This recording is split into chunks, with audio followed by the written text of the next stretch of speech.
আগুন তো এটা নিবন লাগবো, না নিবলে তো এটা পুরা গাছ ছেড়ে দেবো ওটা।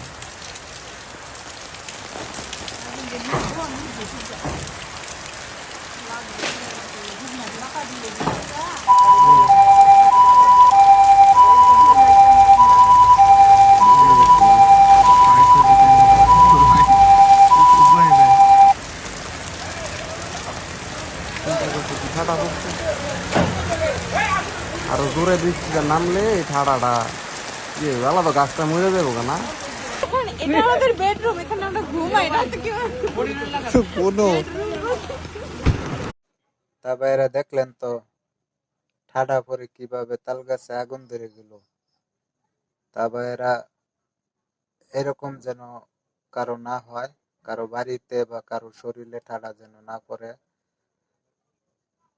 খাইলে মাঠও যেন ঠাডা পড়ে, কারো ক্ষতি যেন না হয়। আমরা আল্লাহ তাআলার কাছে সকলের জন্য দোয়া চাইবো। তা আমার ভিডিওটি ভালো লাগলে সকলকে শেয়ার করে দিবেন, যেন সকলে দেখতে পারে। ধন্যবাদ সকলকে।